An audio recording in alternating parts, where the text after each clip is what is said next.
Good evening. Here is the news. This week, Downing Street shocked the world with the amazing but welcome news that the coronavirus, COVID-19, is getting tired.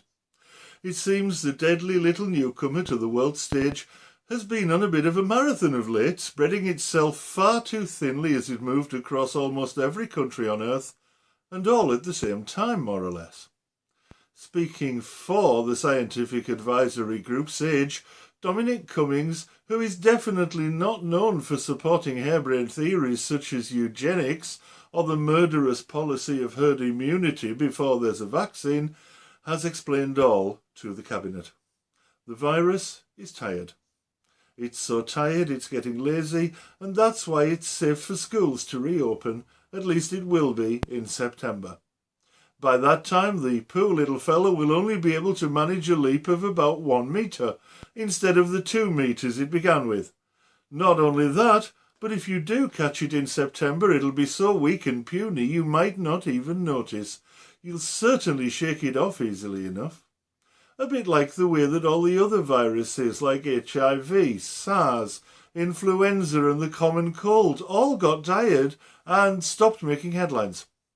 So don't worry, Mr. and Mrs. English. Little Tommy's education can start up again after the summer holidays, with just a short break in early October to bury his granny, while Mum dobs unclean on the front door and Dad nips down to Spoons for a cheap English pint.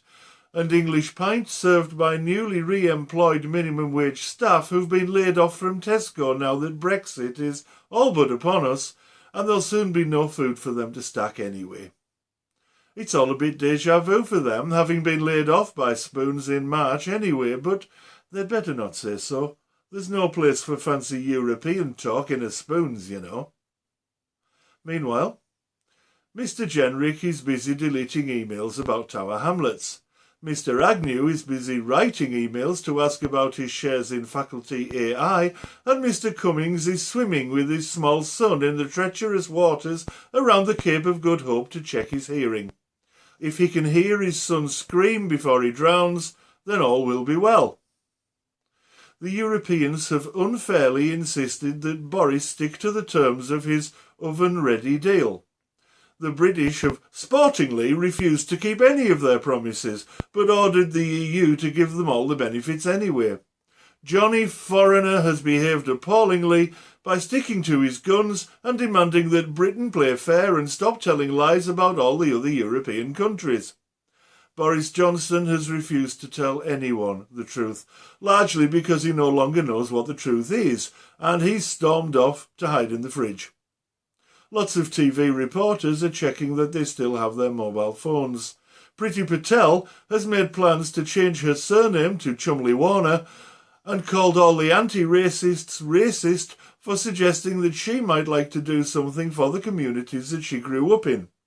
And the statue of somebody nobody outside of Bristol has ever heard of has caused all the closet racists to go apeshit and out themselves.